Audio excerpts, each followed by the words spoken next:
24th, 2020 meeting of the City of West Palm Beach Historic Preservation Board. Can we please begin with a roll call? Amanda Skyer, Here. Theodore Aspergren, Here. Kristen Kellogg, Here. Dan Pickney, Here. Takara Chambers. Let the record reflect that Takara Chambers is not present. Gabriel Jaroslavsky, Here. Ken Breslauer, Here. Reginald Stanbaugh, Here. Nick Casatley. Let the record reflect that Nick Casatley is not present. Thank you. We now move on to approval of the agenda for tonight's meeting. Do we have any changes as presented by staff? No, Madam Chair. Okay, are there any members of the board that would like to make any changes to the agenda as presented? No. If not, can we please have a motion to approve? I move that we approve the agenda for Tuesday, March 24th for the Historic Preservation Board. Do we have a second? Second. All those in favor? Aye. Aye. Any opposed? Okay, moving on to approval from the minutes of the February 25th meeting. Do you have any changes to the minutes as presented? If not, do we have a motion to approve?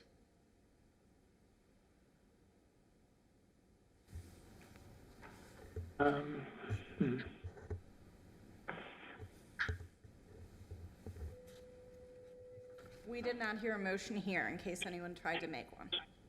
I move to approve the minutes for the February 25th, 2020 Historic Preservation Board meeting. Do we have a second? Second. Second. Second. All those in favor? Aye. Aye. Any opposed? Okay, thank you. We now move on to the report of the Historic Preservation Planner. Yes, good evening, Frederique Mettner, City Historic Preservation Planner. Since the board's last meeting, staff has reviewed 110 level 1 applications, so we have been still very, very busy until about end of last week. We completed 33 zoning reviews and 4 level 2 applications, and just staff wanted to thank the board here and on the video and on the phone and the audience for being so accommodating, and everybody stay healthy, and hopefully we'll have a meeting next month. Thank you, same to you. We now move on to remarks by the chairperson. The matters before us this evening are quasi-judicial in nature, which means we make our decisions based on competent, substantial evidence that comes before us. For each case, the applicant will have an opportunity to present, then staff will have a report, then we will open it up to public comment. If there is public comment, we ask that it be limited to 3 minutes per person. The applicant will have the opportunity for a rebuttal after public comment, and after that, we will go into executive session where we will make our decision. To lead into this, we need to let you know if we've had any conversations about the items on tonight's agenda outside of this meeting. So we will now have a declaration of ex parte communications. Theodore Aspergren, no ex parte communication. Gabe Jaroslavsky, no ex parte communication. Dan Pickney, no ex parte communications. Kristen Kellogg, no ex parte communication.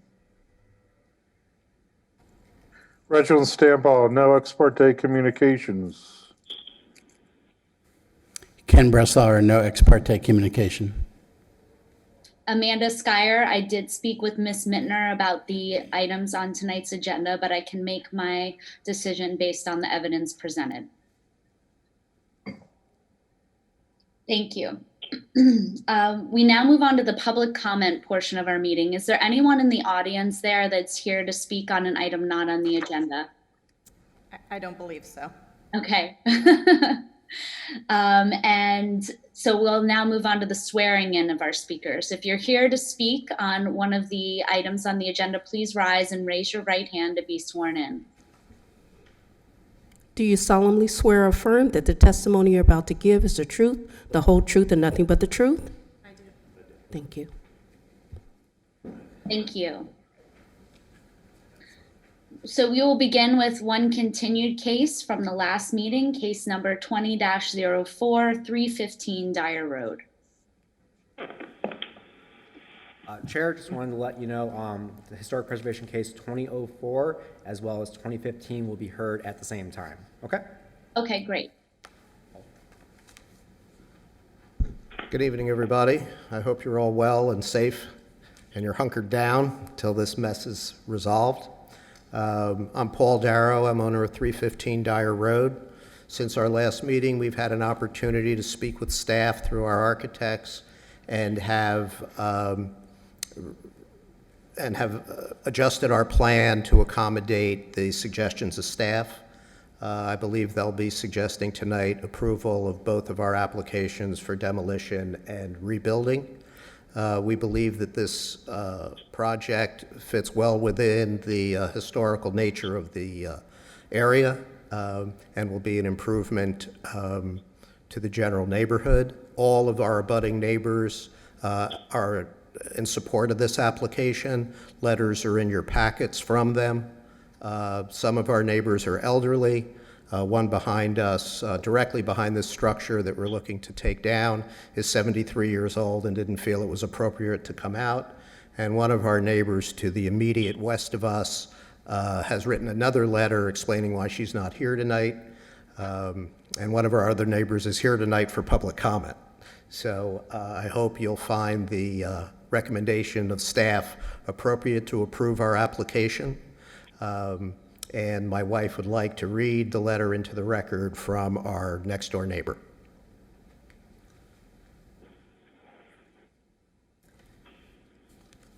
Hi, I hope everyone is feeling well. This is just a follow-up from Susan Fayette, who lives directly to our west at 321 Dyer. Dear council members, it was my hope to be at tonight's meeting, but the reason I cannot attend is the very reason I ask you to make sure that Darrow's request to demo their guest house gets approved. I'm staying home during this time as my daughter has several autoimmune disorders and other medical conditions, including cancer. I cannot and will not risk going out right now as to protect her and the rest of my family and myself from the virus going around. We live next door at 321 Dyer Road, and my daughter stays in our guest house, which is just a few yards from Jody and Paul's. We are concerned with the current state of the guest house after the fire damage and the air quality.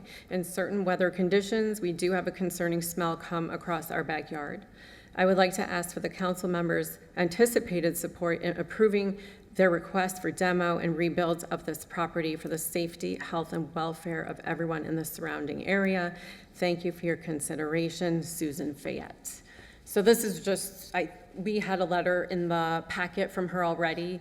She was hoping to come tonight, but with the conditions, she wanted to send this as a follow-up. And as Paul said, Franca Decino, who lives behind us, she wanted to be here as well, but she is 73 and is taking all the necessary steps to, stay at home to be well.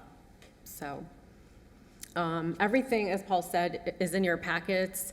And obviously this is a continuation of last time, so I'll just leave it at that, I guess, and let you do your thing. Okay, thank you so much. Thank you. Thank you.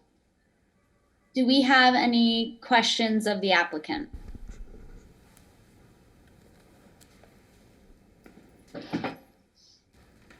Okay, seeing none, we will move on to the staff presentation. Aaron Borngraber, Historic Preservation Planner. Today's case, both 2014 and 2015 are for 315 Dyer Road. The first request is 2004, which is demolition of a contributing accessory structure, citing the airborne smoke byproducts air sampling report. These are just photos which I went over in the January meeting, so I'm just going to quickly go through these. The air sampling report that was submitted previously, as well as an updated report just stating that the compounds detected are in fact a health hazard. So staff has reviewed the criteria for demolition, and as this is not staff's specialty, Staff will defer to the applicant's expert testimony as provided, and staff has determined that the structure is not likely capable of being repaired and reused in a practical and feasible way in the interest of protecting public health. So therefore, staff is recommending approval of the application. As I mentioned briefly, these will be two cases that will be heard in one session. So for 2015, which is a request for proposed new construction of a two-story accessory structure with a two-car garage and a garage accessory apartment of approximately 999 square feet, as well as an ad valorem pre-construction request for proposed additions to the rear of the primary structure for a new family room, extended nook, and a storage area of approximately 366 square feet, and a covered patio of approximately 210 square feet, as well as a second floor expanded terrace. And 315, the primary structure, is also contributing. Here are just some photos of the main structure. This is the proposed site plan, and north is to the left. This features the new guest house and garage, as well as the addition, a covered patio, as well as an open trellis in between. This is the demolition plan, which calls for the complete removal of the current accessory structure, as well as some removal of the walls and balcony connecting the two structures. This is the proposed floor plan, which on the first floor features the new family room, the extended nook, the covered patio, the open trellis breezeway, as well as a two-car garage. This is the proposed second floor, which on the garage will feature a bedroom, bathroom, living room. And this is per code, they can't have a second dwelling unit on the property, as well as on the main structure. You have the patio roof, as well as the expanded terrace, the chimney, and an open trellis that is in the corner. This is the east elevation. So there is two paired French doors with side lights on each, the covered patio, the open trellis, as well as the terrace, as well as the chimney and an open trellis to the left. Here we have the garage with the two-car garage door, as well as a roof overhang, the hip roof, and two windows. Here we have the west elevation with the one window on the garage, as well as you can see the roof overhang, as well as the balcony on the second floor of the main structure. Here we have the main residence north elevation with a paired front door and side lights, the open trellis, as well as the covered patio and the balcony on the second floor and the chimney. And here we have the garage apartment building with the three windows. And this is the south elevation of the garage, which will just have the two single French doors, a roof overhang, and the hip roof. So staff has reviewed the criteria for new construction as well as additions, and this does comply with the Historic Preservation Ordinance as well as Secretary Interior Standard number 9 and 10. So the recommendation for the new construction is recommending approval of the proposed new construction of the accessory structure and these conditions to bring into full compliance with Secretary Interior's 9 and 10. The applicant shall reduce the wall height of the accessory structure by 6 inches or move the accessory structure eastward by 6 inches. The applicant shall add 2 additional windows to the west elevation, one approximately in the upper left corner, one approximately in the lower right corner. The applicant shall install a men-and revival appropriate garage door with the visual appearance of vertical wood planking. The applicant shall install windows with a 4x4 or 6x6 window configuration with external dimensional OG muttons, and the accessory structure shall feature a slightly textured stucco finish. The third recommended motion is approval of the ad valorem pre-construction for the proposed additions to the primary structure with the following conditions to bring into full compliance with standards 9 and 10. The addition shall feature a score line to differentiate the addition from the current existing structure. The addition shall feature a slightly less textured stucco finish than the current stucco finish on the existing structure, and the chimney shall be redesigned to feature a tapered cap. Thank you. Questions of staff? Yes, Mr. Pickney. Yes. Aaron, in your opinion, is there anything in that the structure to be demolished that is any original fabric that is can be salvaged or is worth salvaging and wouldn't present a health issue? I am not aware of anything that is salvageable in the current structure. I would have to defer to the applicant to see if there's anything that is salvageable. Do you need to like reuse, like to salvage and reuse? We would look for something like for instance, you know, we have to. Yeah, can you? Yes. The applicant's just going to come up to speak regarding that. Yeah, no, I mean, we're very conscious of those kind of things, and we're actually figuring maybe, like, from taking up some of the brick that we'll have to reuse that in some way. And in my opinion, I mean, and we always want to protect, you know, the historic value. I can't think of anything on that particular structure that is of the nature that needs, you know, to be protected and reused, but yeah. Nothing like, let's say, columns or decorative features of any kind, things like that, that are original? The accessory structure doesn't, Paul's coming up too, but it doesn't really have. There are some columns that support our current roof that runs between the main house and the guest house. And those columns, if salvageable, we would like to salvage them to use in some capacity. They're not specifically attached to that structure, but they do exist, and they're stone columns that if could be reused, we would like to reuse them. And if there's anything in that building, which we don't believe there is, that could be salvaged and reused, we would use it as part of the new construction. Yeah, actually, it was the columns that I noticed and I was thinking of, and that's why I asked the question. Yeah, no, the columns, if we can salvage them, if they don't fall apart when they're cut off, then we'd certainly like to reuse them. And if we don't reuse them, we'll reuse something of comparable style and dimension. Okay, thank you. I have a question for the applicant, if it's possible. So there are 7 conditions in total, 5 for the new construction and 2 for the renovation. Are you fully aware of this, and are you in agreement of these conditions for approval? Yes, we are, and we're in agreement with those conditions. The only question I have in relation to the conditions, and it's not a request to change them in any way, but the existing windows in the building are not 4/4 or 6/6 windows. They're Nor are they in the main house. in the main house, or in this house, are just standard 1/1 windows, I guess you'd call them. So just to keep the accessory structure looking the same as the main structure, that would also give us an opportunity to maybe reuse some of the existing windows and salvage those from the guest house if that's acceptable. Other than that, we have no real comment, and we'll make the adjustments as requested. Excuse me, Gabe.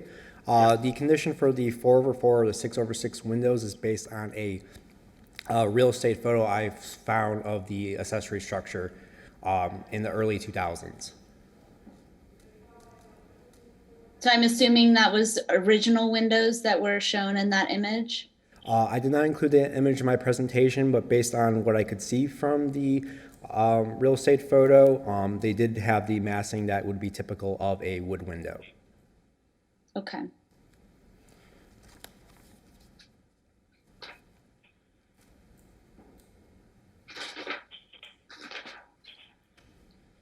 Do we have any further questions of staff or the applicant? Okay, we'll open it up to public comment. I heard there's one person in the audience.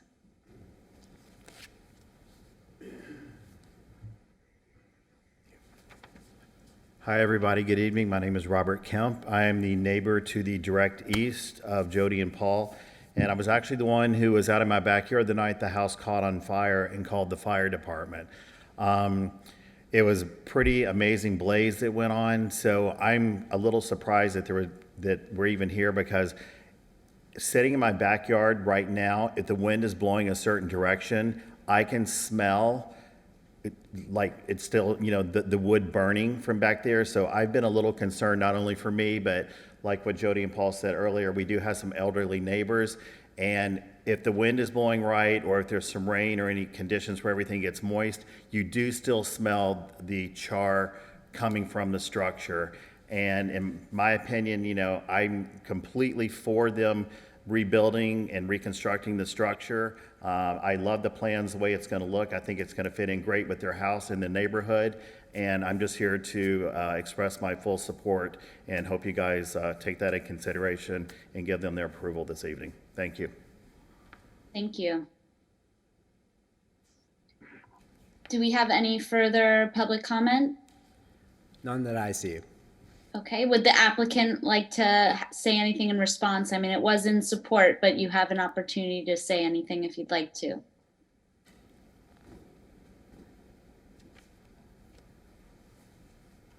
I agree with him 100%.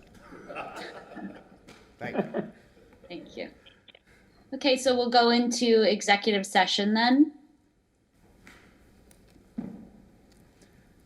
So we'll, I think it's an interesting conversation about that one condition about the windows, because obviously the windows on the main structure are 1/1 from the images that I'm seeing, and I don't see any plans in the application before us to replace those windows.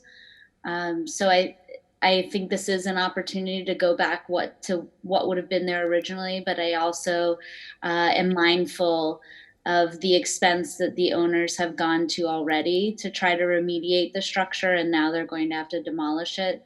And so I can understand them wanting to reuse the existing windows on the accessory structure if possible.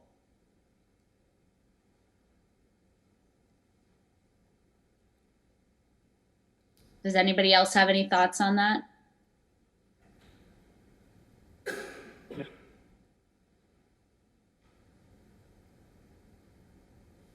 Okay. Well, I need to find the package, but so help me understand. The existing structure has 1/1 windows. Correct. Okay. But in your opinion, those are not original windows. The original windows were 4/4 or 6/6. The original windows, according to the real estate photo I found, and the massing is typical wood windows, were 6/6. The reason for an option of 4/4 or 6/6 is just dependent on the window sizes that they have listed. Because if the window is too narrow, a 6/6 is just going to look odd. That's why the option of a 4/4 was recommended by staff.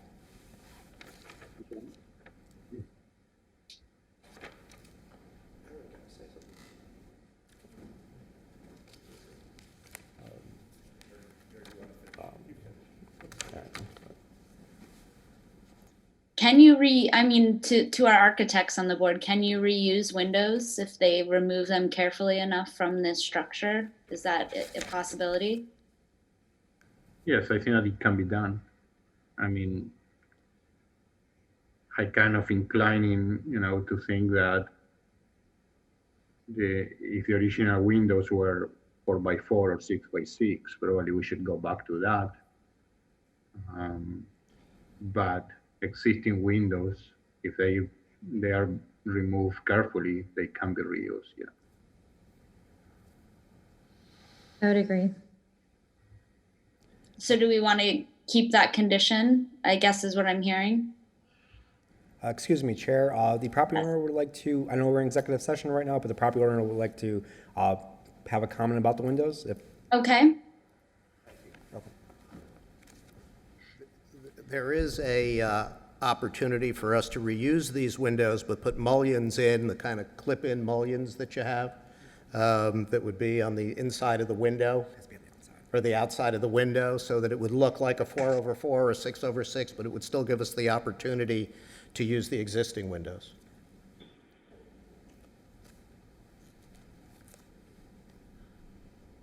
How does staff feel about that compromise? If the muttons can be applied externally, that still satisfies that condition. Nowhere the staff feel like they should purchase new windows, if they can reuse the existing ones. And there's times where applicants have, either hired someone to make custom external muttons, or they just apply them afterwards by going to your home improvement store. So that would be fine as well. Okay, good. I think that's a good compromise there. So I guess we could revise condition 4. So are we, just to clarify, so we need a motion for demolition. Correct. Then we need a motion to approve the new construction of the accessory structure, and then we need a third motion for the ad valorem pre-construction to the main structure? Correct. Okay, so 3 motions.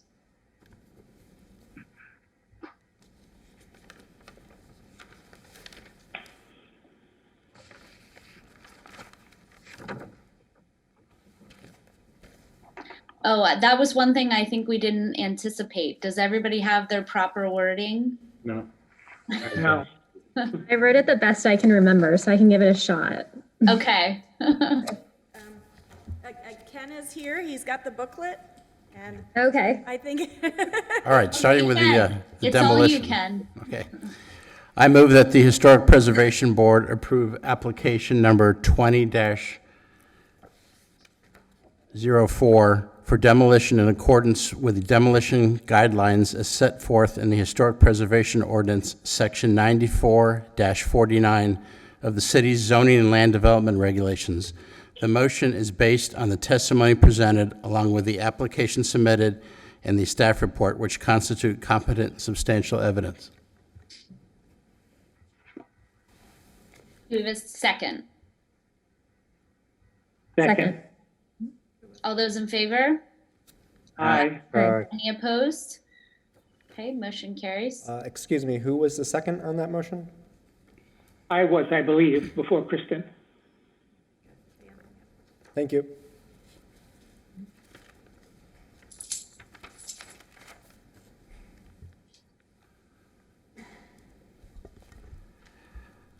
I move that the Historic Preservation Board approve application number 20-15 for new construction in accordance with the Secretary of Interior standards for rehabilitation.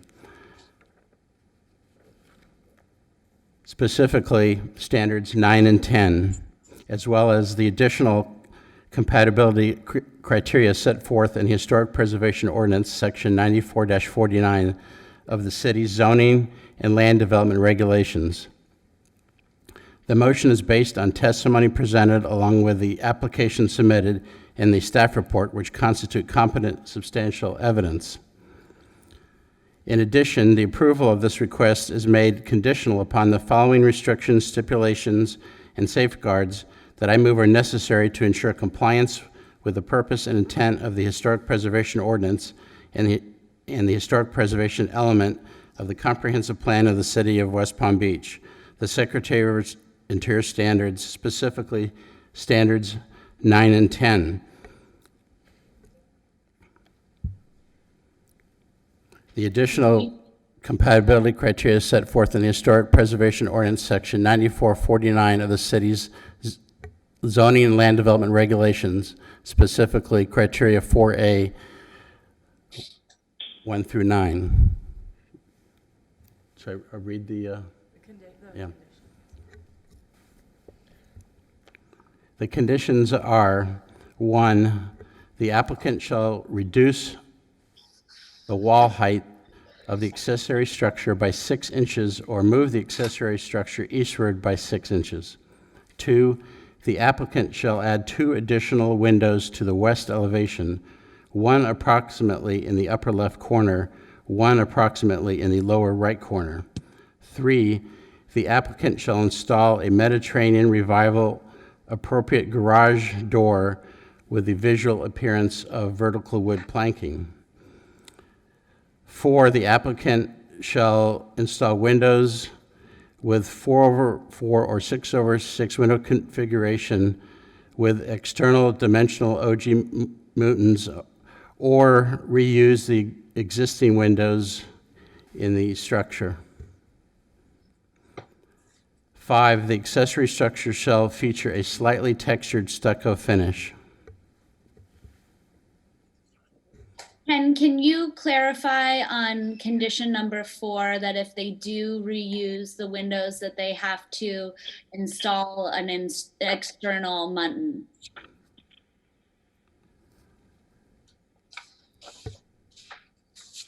Repeating number 4, the applicant shall install windows with 4/4 or 6/6 window configuration with external dimensional OG muttons, or reuse the existing 1/1 windows and apply muttons. Great. Do we have a second? Second. All those in favor? Aye. Aye. Any opposed? Okay, motion carries. Got the ad valorem? Okay. I move that the Historic Preservation Board approve application number 2015 for alterations in accordance with standards as set forth in section 94-49 of the city's zoning and land development regulations. The motion is based on the testimony presented along with the application submitted and the staff report, which constitute competent substantial evidence.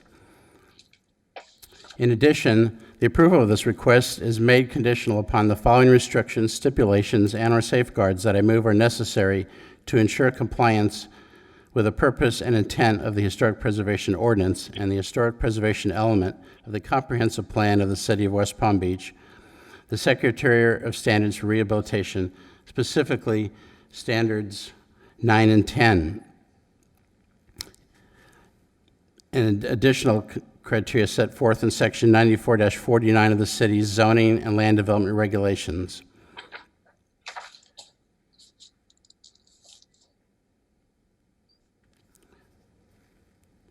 And can you please add the conditions? The conditions are: 1, the addition shall feature a score line to differentiate the addition from the current existing structure.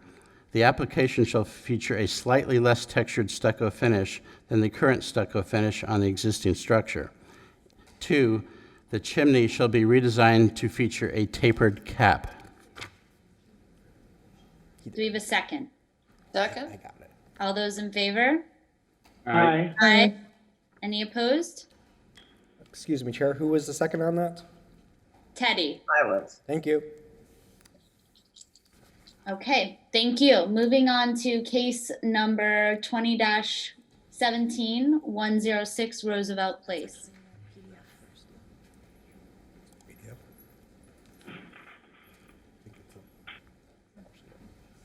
PowerPoint. He did.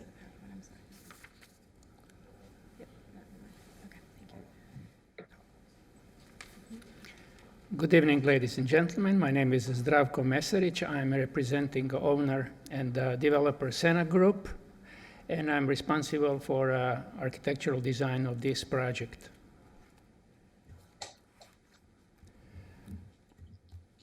I'm going to move to the project summary. This lot, the size of this lot is 7,700 square feet, so it is 200 square feet over 7,500 square feet of the lot, which would have completely different lot coverage and the setbacks. Actually, for this size of the lot, I can put less square footage than if I'm 7,500 square feet. I did all my calculations and for the gross square footage, and for this size of the lot, I'm allowed to put 45% of the size of the lot. I'm allowed to have a square footage of 45% of the size of the lot. I'm getting a credit for the separate garage, the attached garage, 3%, and we are planning to put a rain collecting irrigation system, which should give us another additional 2%. So altogether, we would be at 50% total gross square footage.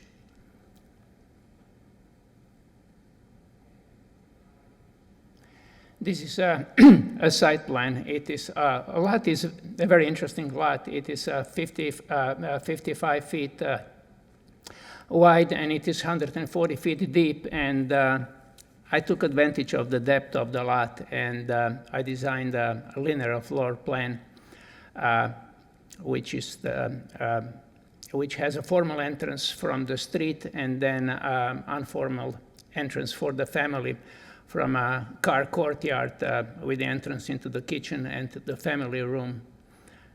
And pool is oriented on the side of the house, on the west side of the house.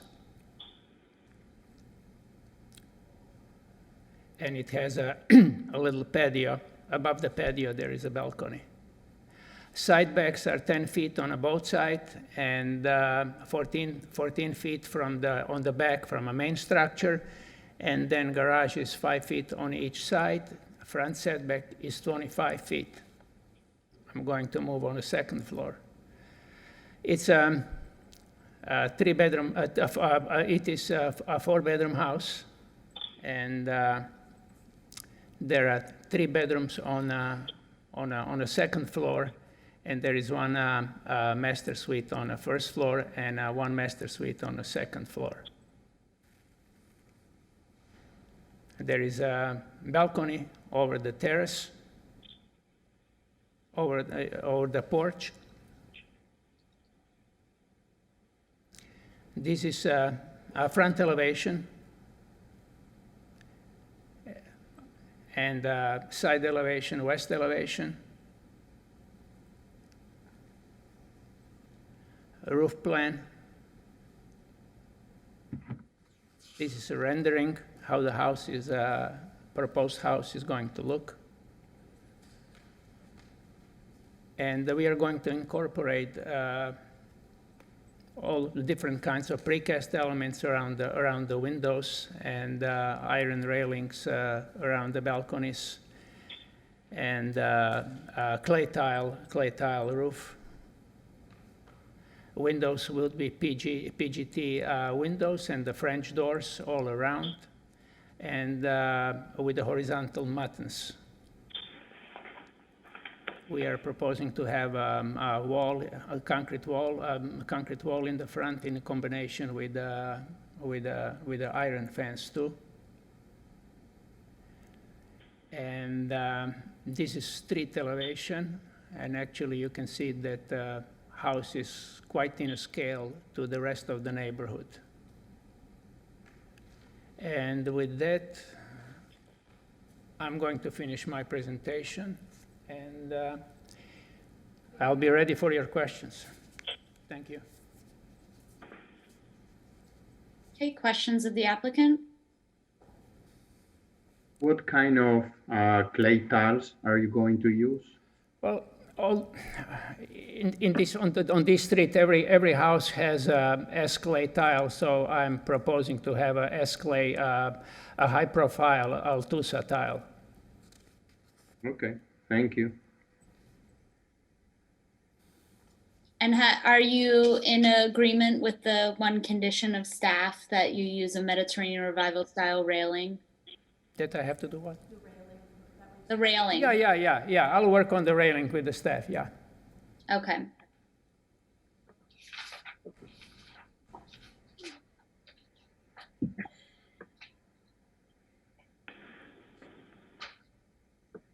Any further questions of the applicant?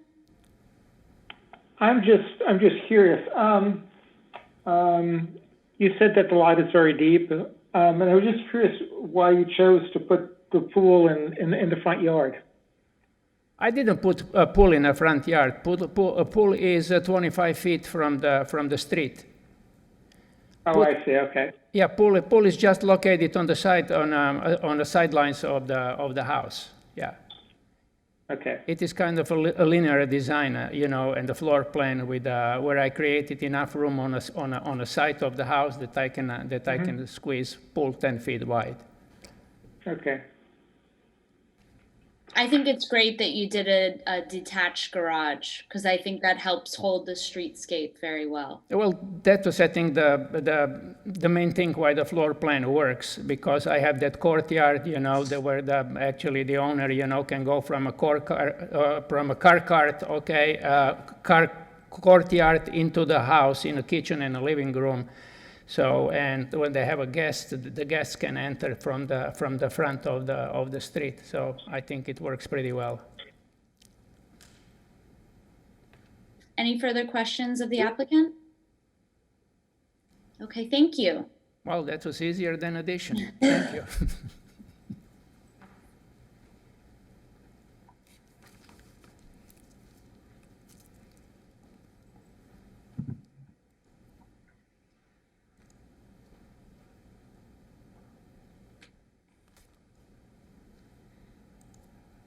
Frederic Mittner, going through the same request for you, case 20-17, for the new address of 106 Roosevelt Place. This is Lot 3 that was subdivided from the original 112 Roosevelt Place. So it is that eastern portion of the lot that was granted a cumulative side setback variance a couple meetings ago. And what I think is interesting is on the Sanborn map, it was delineated as its own lot. So this is the lot we're referring to. This is the Google Street View, and this second floor over the porte cochere was one of the conditions of the subdivision, and that's already been removed and has really reduced the scales. The request is for the new construction of a 2-story single-family house with a detached 1-story garage. This is the subject site. Again, the eastern portion of the lot in the Prospect Park / Southland Park Historic District on a vacant lot. And these are the surrounding properties. This is new construction, and then this is the historic home where, again, you can see now the removal of the second floor, which brings it back into scale. The applicant already reviewed the site plan with you, and I believe they really held well to the board's request of designing a slim structure, at least how the streetscape reads. It's very narrow here, and this kind of S-curve to the project makes it fit into the streetscape nicely. First floor and second floor plans, and as the applicant already showed you, the front elevation. And these other elevations have plenty of roof breaks and fenestration to make it unique and be in keeping with the Mediterranean Revival style of architecture. The rendering that was already shown to you, again, breaking down the massing and the streetscape. So this is the proposed new construction. You can see it's lower in roof line than the contemporary structure to the east, and also the lower than the tower element to the contributing structure to the west. So staff does believe it is very compatible with the district and therefore meets the Secretary of Interior Standards 9 and 10 and the Historic Preservation ordinance for additional compatibility criteria. The only concern was the design that was submitted for the railing was a little contemporary, and we felt was not as Mediterranean Revival as it should be. These are actually 2 railing types on the contributing structure immediately to the west, and so that's our only request, is that we review the railing design, which again the applicant has agreed to. Otherwise, we're recommending approval of new construction. Thank you. Great. Questions of staff?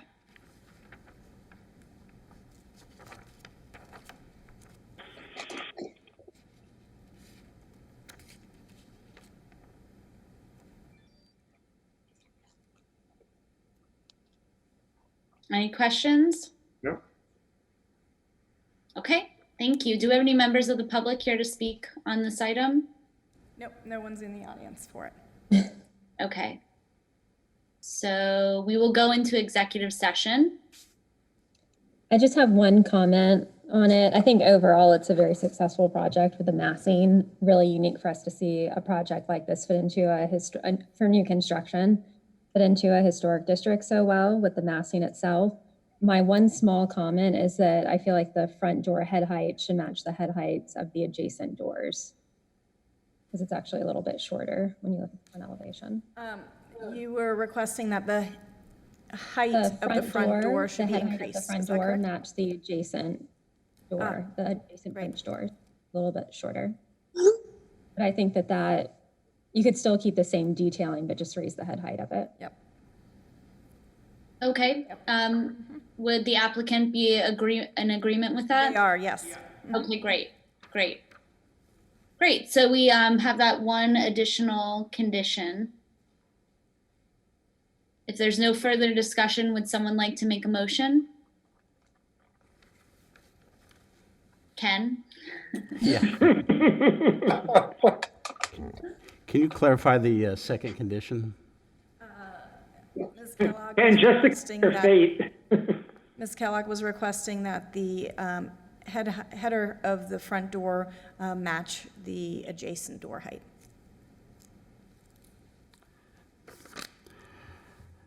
I move that the Historic Preservation Board approve application number 2017 for new construction in accordance with the Secretary of Interior standards for rehabilitation, specifically standards 9 and 10, as well as the additional compatibility criteria set forth in the Historic Preservation Ordinance, section 94-49 of the city's zoning and land development regulations.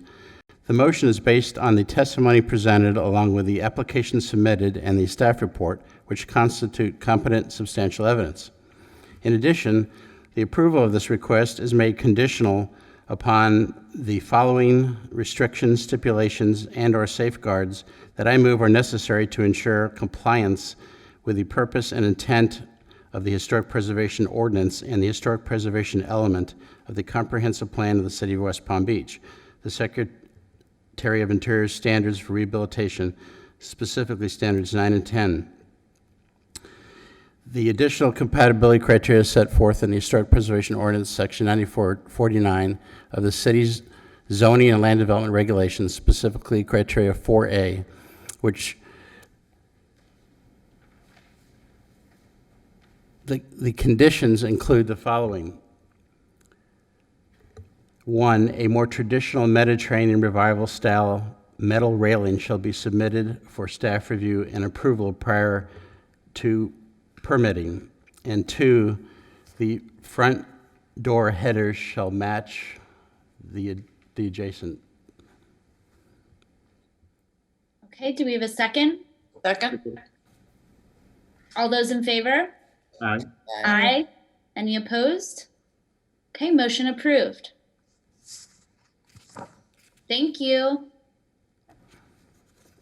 Moving on to case number 2020, 801 Claremore Drive.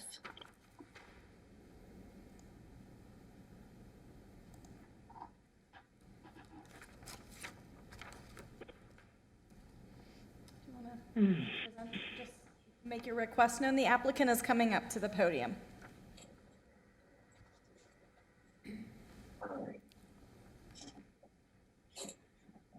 I am James Fitzmaurice. My partner Doug Jabrad is lost his voice, so I'm going to fill in. We are requesting approval to change the finish on the windows to bronze. The original proposal had silver finish. But due to cost escalation on the project, we are requesting approval for bronze. Okay, and when was staff notified about the change in color? About a month ago? About a month ago, 6 weeks ago. Yeah, about 6 weeks ago. So was that before or after the windows were installed? It was after. Okay. Frankly, we were not aware that the color of the finish was an issue. We've done a number of projects with Frederic, and it was an oversight on our part, for which we apologize. But it was sort of in the heat of the middle of the construction, and the budget was going crazy, and it was a way to cut $11,500 out of the cost. So that was the reason. I can understand that. Do you have any further questions of the applicant? So do you understand the conditions for that? If we approve this, the condition that staff is recommending, that is cutting the ad valorem tax exception, I believe, by 50%. Yes, we're aware. You're aware and you're in agreement, right? Yes, that's fine. I mean, not 50%, but the 5 years benefit. Okay.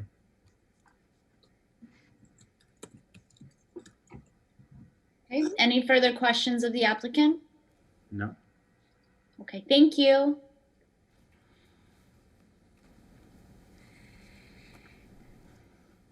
This is Frederique Mettner. I'll just quickly review the request that you just heard from the applicant and property owner, case 2020, for alterations to 801 Claremore Drive.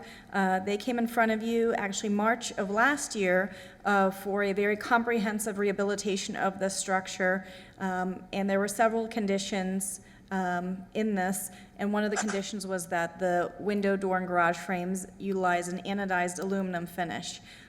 However, as you just heard, bronze frame colors were installed, and as is in your packet, the applicant demonstrated that there are other projects where that was previously approved. This was the previous, or the house in its original condition when the owners tackled this project, and these were the approved plans, and this is the current condition. So you can see they've kept all the contemporary lines and are working within the approved plans. And this is the side and the new entry, the new columns here.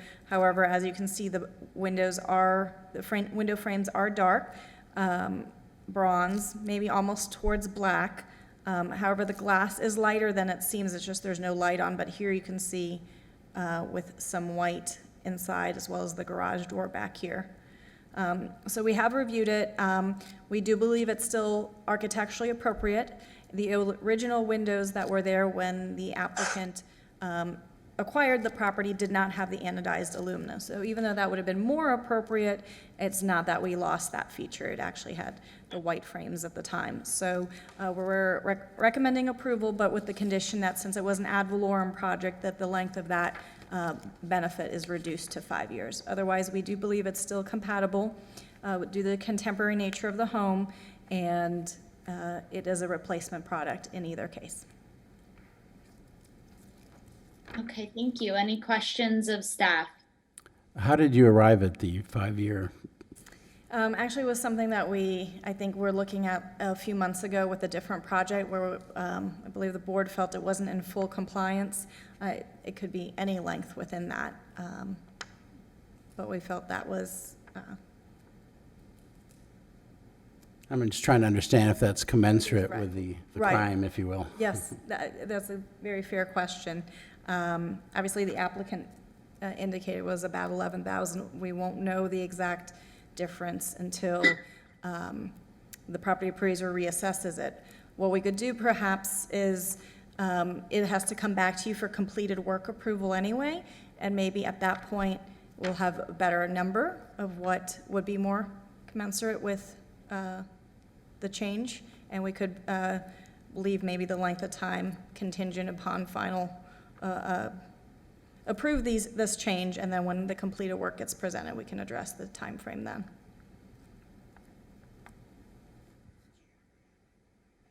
What is, so in the guidelines that we approve, window guidelines that we approved a few months ago, what is what we determine for this type of architecture? I think that was only maybe white and anodized aluminum, right? Correct, but since it was a replacement product already, it wasn't replacing an original window, we had a little bit more leeway. But yes, the white and anodized would have been preferred. And just to clarify, this is a contributing structure, and the two examples provided, one is new construction and the other one is a non-contributing property, correct? Yes, that is correct. However, I, in support of this application, I think the applicant has really kept and retained all the contributing features of the structure. And actually enhanced it with removal of the permastone that wasn't original, adding this V column. So I think it would still qualify as a contributing structure, even with this frame color.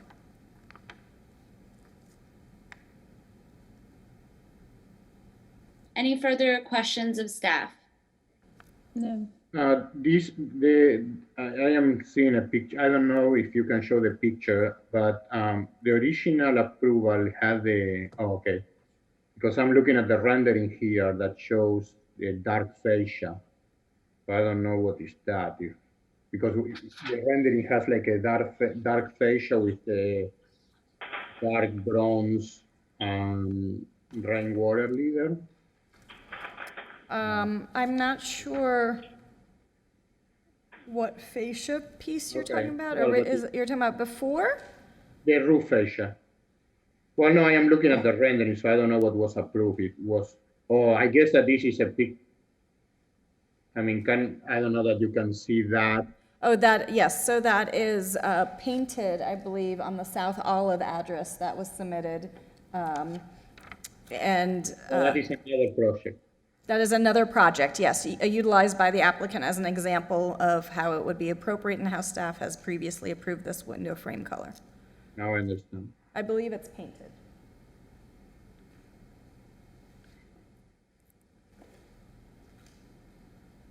Any further questions of staff? Okay, we'll open it up to public comment. Is there anyone from the public there to speak? No, there is not. Okay, thank you. We'll go into executive session. So I think sorry, go ahead. I'll defer to you. No, go ahead, Kristen. So for this project, I remember when it came before us last year, and we felt like it was very unique to see a house of this style with someone willing to put forth so much energy and so many resources to restore it. And I really don't feel like that has changed. With this situation, we haven't lost historic material. I think that we're still gaining a tremendous asset with all the work that's been done to this project. So I'm not necessarily saying that I support the full 10 years, but I do feel like they deserve more than 5 years because they're not taking away any historic material. It's in greater conformity with the original design intent. I can agree with that. Do you think that perhaps we should wait until the project is completed? I would like to, yeah. I would like to see that just because I think that it'll allow us to make sure that everything else is done in conformance.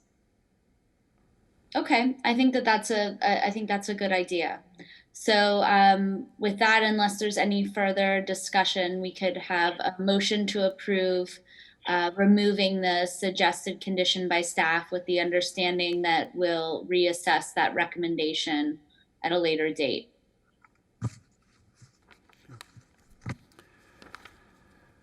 I move that the Historic Preservation Board approve application number 2020 for alterations in accordance with Standard 10 as set forth in section 94-49 of the city's zoning and land development regulations. The motion is based on the testimony presented along with the application submitted and the staff report, which constitute competent substantial evidence. Do you have a second? Second. All those in favor? Aye. Aye. Any opposed? Okay, motion carries. Thank you. Moving on to case number 20-21, 3217 Washington Road.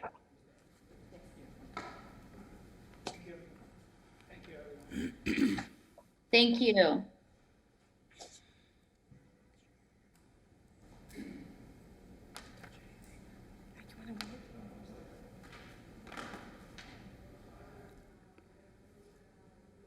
Good evening, Gregory Bonner, B1 Architect here, submitting for 3217 Washington Road.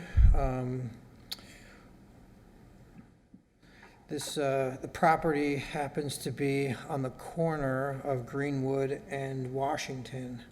I always seem to get the corner lots. But long story short, because of the corner lot condition, we have 2 front setbacks on both streets.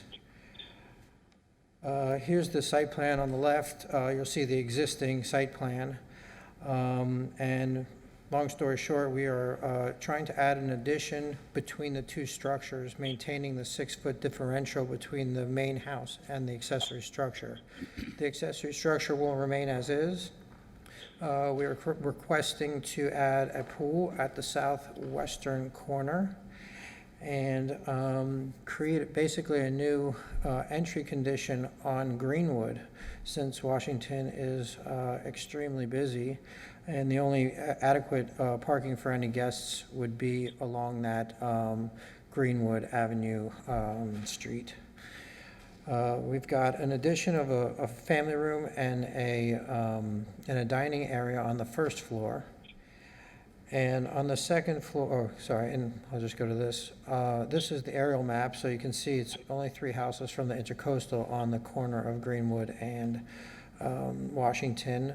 The massing is pretty much the same, since we're really adding the addition between the 2 existing structures. But we are using a flat roof for predominantly most of the new addition. As you can see, there's a mix of some quasi-contemporary and mostly Mediterranean. This is the roof plan. Here's the floor plans. So basically, where the existing powder room and some of the kitchen would be opened up, and then the addition, which you can see in the bottom of the screen, which has a light transparency over it, is the additional area. So we're creating basically a new entry. Instead of coming in from Washington, we're coming in from Greenwood. These old houses have a lot of choppy walls and everything, so we're trying to modernize it with some bigger spaces for today living. Second floor, master bedroom basically gets maneuvered around here. Instead of all 3 bedrooms sort of sharing, or 2 bedrooms sharing 1 bathroom, and the master having a bigger bathroom, what we've done is added a new master on the new addition. And with that being said, we've added a new master bathroom there and closet, while maintaining the laundry area and kind of reworking a couple of the entry conditions in order to modernize it and give a bigger bathroom that's sort of a Jack and Jill between 2 bedrooms, and privatizing the other bathroom for the 4th bedroom. Here are the elevations. On the top, you'll see the elevation on the south.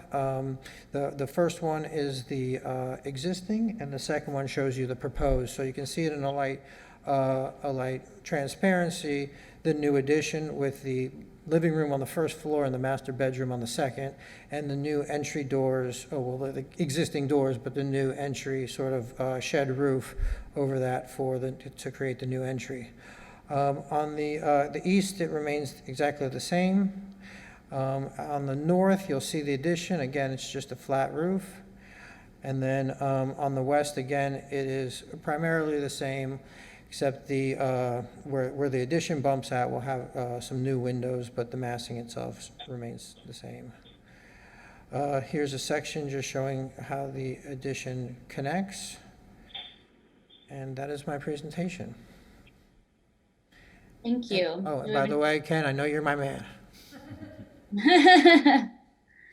Do you have any questions of the applicant?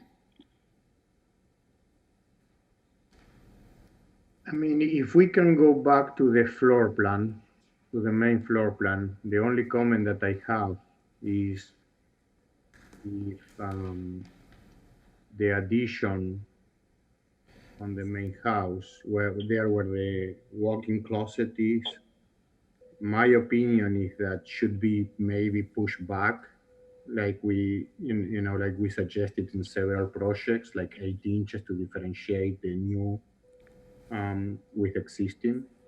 So I don't know if that is possible, but that's what I am thinking. I know it is a little tight, but. Oh, you want a score line between the existing and the proposed addition? Well, on the rear of the house? I want not the skyline, but the real, jog. If we can push that wall at least few inches. Okay, just I'm fine with that. I'm fine with that. It I does. actually created that on the front elevation. You'll see between the master and the room just next to it, I do have a slight jog there for that specific reason. And I guess I typically do that, and I must have missed that on the back, and that's fine. I will move that I don't in. know how it will look in the elevation, but I think that, it should be okay. Yeah, I don't have a problem with that. That Thank would be you. fine. No, I agree with that, Gabe.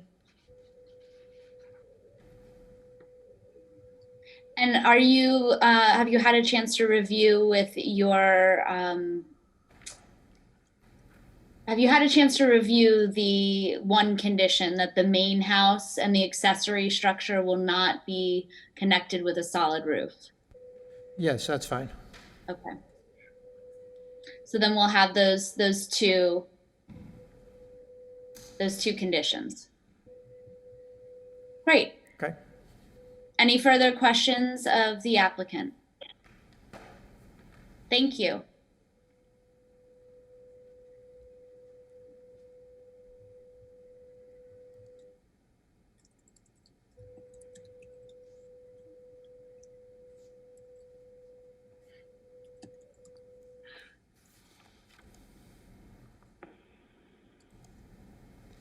Okay, so just a quick review on my end as well for this ad valorem pre-construction for additions to 3217 Washington Road. As the architect explained, it does have the front setback off Washington Road and a corner side off of Greenwood with between the primary and the accessory structure. This is what you see from Washington Road, and then this is the Greenwood side. So this is really the focus of where this addition is going here. You already saw the proposed floor plan of the two-story addition here, the floor plan of the ground floor and the second floor, adding that master bedroom suite, and then the elevations. The staff appreciated the change in roof line here, the breaking in the massing, and then understood the covered entry here, and then repeating the spiraled columns that replicate what's happening on the Washington Road side. And on the Washington Road side, which is the front elevation, this is existing, and then this is really the only proposed visible change from the front. So due to its minimal impact, we also felt that it met all the review criteria in the ordinance and Secretary of Interior Standards 9 and 10. So we are recommending approval.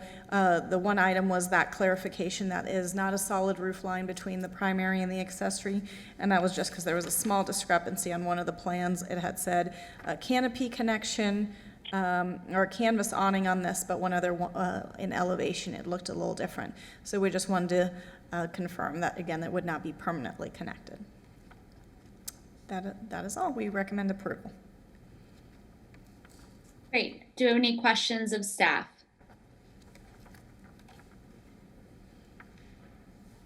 Okay, thank you. Thank you. Do we have any members of the public that would like to speak on this case? There is nobody here. Okay, we'll move into executive session. So we have the one condition by staff and then the second condition on the, what elevation was that? I know it was the rear. Is that the north? North, yes, correct, the north. North elevation to create a slight jog between the addition and the original structure. So those are the two conditions that we discussed. Any further discussion? Ken, would you like to make the motion? I move that the Historic Preservation Board approve application 20-21 for ad valorem pre-construction additions, alterations in accordance with standards 9 and 10 as set forth in in section 94-49 of the city's zoning and land development regulations. The motion is based on the testimony presented along with the application submitted and the staff report, which constitute competent substantial evidence. In addition, the approval of this request is made conditional upon the following restrictions, stipulations, and safeguards that I move are necessary to ensure compliance with the purpose and intent of the Historic Preservation Ordinance, the historic preservation element of the comprehensive plan of the City of West Palm Beach, the Secretary of Interior standards for rehabilitation, specifically standards 9 and 10, the additional compatibility criteria set forth in sections 94-49 of the city's zoning and land development regulations. The conditions include the following. 1, the main house and accessory structure shall not be connected with a solid roof. And 2, a score line between the addition and the original structure. I would prefer, and I think you guys might as well, if we could amend that to, say, move it back 8 inches instead of creating the score line between the addition and the Moving the score line back approximately 8 inches between the addition and the original structure. So. Do we want to clarify the no score line? Oh, I'm sorry. Ken, there would just be a little setback in the actual addition. Criteria or condition 2, a slight step back between the original and the original structure and the addition. Do we have a second? Second? All those in favor? Aye. Aye. Any opposed? Okay, motion carries. Thank you. Thank you, Ken. So March is always the board's annual meeting. So the next part that we go into typically is election of chair and vice chair for next year. And usually those are nominations that come from the board members for each other. Well, I would like to start by nominating Kristen Kellogg, vice chair.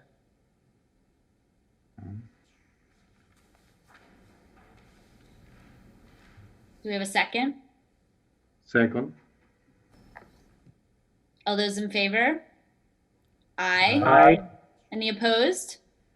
Okay, motion carries. Thank you. Congrats, Kristen. Teddy, we're so sad to see you go. No, I am too. Breakers West is pretty nice, though. It'll be a big shame. And I Can nominate go ahead Amanda and nominate Steyer. the chair? Or does somebody else have to do that? You're still on the board, so you can certainly nominate the chair. Well, I would like to nominate Amanda Skyer as the chair of the Historic Preservation Board. Second. Well, thank you. All those in favor? Aye. Aye. Aye. Aye, I don't know if I can vote for myself. Any opposed? Okay, motion carries. Wonderful, congratulations, very exciting. Congratulations, everyone. Thank you. Thank you. It's an honor to serve as the chair of this board. This is unprecedented times, but I hope that, as Frederick said earlier, we will all be meeting in person next month. Hopefully. And then also this, for our annual meeting, this is an opportunity if anyone wants to raise concerns and suggest modifications to our rules and procedures, we would make that announcement at this hearing and staff would bring back some recommended language changes at the next meeting if anyone so desires. They're in their own packet. Mm-hmm.